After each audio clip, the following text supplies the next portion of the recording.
Visible na rin ba sa inyo tong si Peso Go Loan Up? Which is meron siyang bagong update ngayong year 2025 lang. Si Peso Go Loan Up po is nag-exist na siya matagal na and in and out din siya sa Play Store and then nagbabalik nga siya ngayon. At nagkaroon nga po siya ng bagong update. And nagbago na rin siya ng logo. Ang third time na ata niya to na nagbago siya ng logo. The first one is that. The second one is yan. And then ito na yung pangatlo ngayon. Ito na yung panibagong logo po ni Peso Go ngayong year 2025.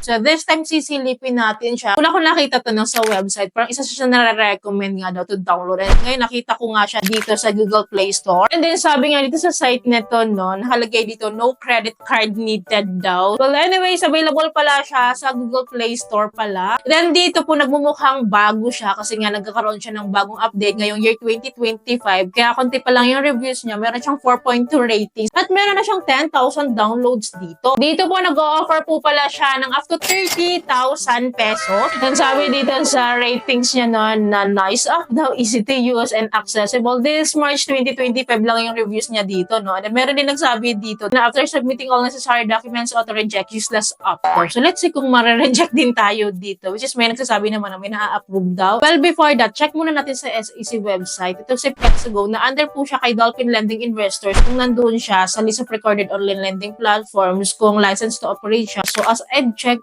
po, so glad din naman nandoon siya. Still po, legit po itong nakaregister sa SEC as of now. But again, doesn't mean po na nandyan siya sa SEC is okay siya kasi ang dami po ngayong loan up talaga na ligwak talaga at napaka-loan siya at hindi rin talaga maaasahan. Kaya naman sinisilip natin dito, no? Hindi ko po layunin sa channel na ito na manira po ng loan up. So, sinisilip ko siya, sinusubukan ko siya mismo kung ano ba yung kalakalan sa loan up na ito to give you a heads up and to give you an awareness bago po tayo magkaroon ng application dito or bago po tayo mabiktima dito. Or kung talagang matutulungan ba talaga tayo nito in times of need. Well, din-download ko po yung app and then open natin and then here po, we need to agree with their privacy information notice here kasi kung hindi tayo makapag-proceed. Ganun yun. So, click natin to agree and then allow lang natin to take pictures and record video as well as the location and phone calls. So, allow lang natin yung mga yan. Next tayo, which is we need to click sign up here kasi wala naman akong account dito dahil bago nga lang ako mag-apply dito. Sign up tayo. So, here po, we need to provide our mobile phone number here and then click po natin tong get OTP. Re-enter po natin tong OTP once po na-receive po natin. And then, click po natin yung sign up. And then, here po, we need to provide a 6-digit password here. And then, naglagay lang ako dyan ng same number, like isang number lang nilagay ko for 6-digit.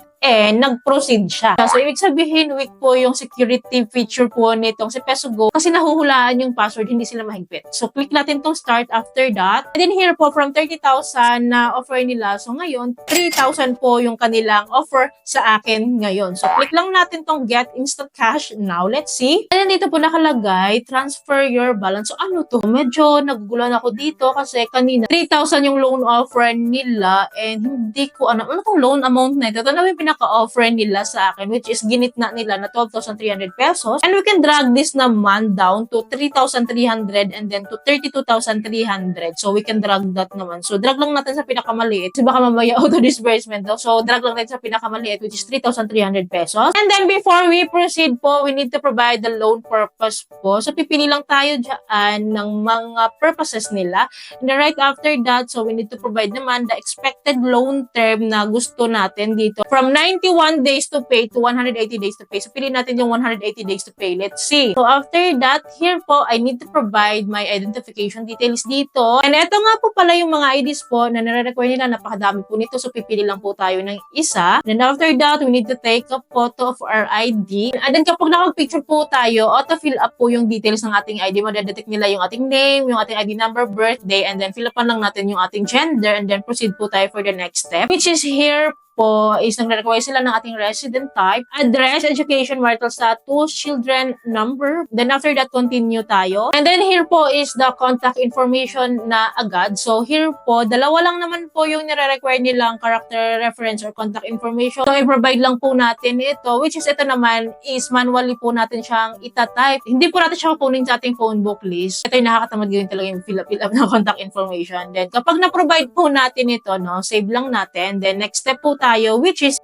here po, lahat ng naka-asterisk po dito is nire-require nila. Hindi natin pwedeng i-skip like our email, Facebook. Ito ha, Facebook. Nagre-require sila ng Facebook ID natin. Well, kailangan natin fill upan to. So, kung ayaw nyong fill upan niya, lagyan nyo lang ng none or NA. At least, hindi siya mabablanko kasi hindi po tayo magpupulos. Pag vacant po yan, so after that job type naman, industry, occupation, monthly income, job experience, salary type, payday. And then once po na-provide natin lahat to, save lang natin, then continue tayo for the next step. Well, dito po pala sa job type po, kapag unemployed po yung in-enter natin, ang hinihingi na lang po nila is monthly income na. So, hindi siya usual sa ibang loan app, di ba? Na kapag unemployed yung pin-provide natin is kailangan pa natin mag-provide ng job information, company details, company name, yung mga ganun. Pero dito, hindi na. Kapag unemployed yung pinili natin. Pero kapag self-employed po yung pinili natin, nire-require po tayo to put our industry and monthly income. Then kapag employed or employee po tayo, no, so ang dami po nilang hinihinging mga follow-up details pa like industry, occupation, monthly income, job experience, salary type, payday. So kapag nakapag-decide na po tayo dyan, so pinili ko lang po yung unemployed, let's see naman. So kapag na-provide na po natin yung information na kailangan po nila, save lang po natin. And then dito po, under review na po agad tayo. Then kailangan po natin antayin yung percentage niya dito na mapuno. No? Then after that po, magkakaroon naman po agad-agad ng result like this one. Nakalagay dito na rejected po ako. I can resubmit daw after 7 days. The PesoGo loan product you applied has been rejected. So ito daw po yung reason. May pa-reason pa sila. Nakalagay dito, your personal info will solely be used for the purpose of approving this loan. We will guarantee the safety of your information on PesoGo. Taray ha. Similarly, you can choose to permanently. So, sino ba namang mag-a-apply ulit sa ganito, diba? So, sino ba naman no, na i-go pa rin to? And ayoko yung mga ganito, na-reject ka tapos para re-applyin. So, normally kasi i-reject ka nila ulit unless no, nagbago tong loan app na ito. So, let's see. But for me, ayoko mamalagi yung aking information dito. So, usually kapag na-reject ako talaga, dinidelete ko siya. So, buti na lang naman, may option tayo to delete this one. So, nadidelete po yung ating account dito. Well, tamang nga yung ibang reviews po sa Play Store na talagang nagre-reject siya. Parang nagiging useless na yung application natin dito. Hindi natin alam kung ano talaga yung agenda nila, no? Kasi parang nangunguha lang sila ng information. Gusto ko pa man din makita kung magkano talaga yung loan offer nila, yung interest rates nila, yung loan summary nila, yung breakdown of loan summary nila, no?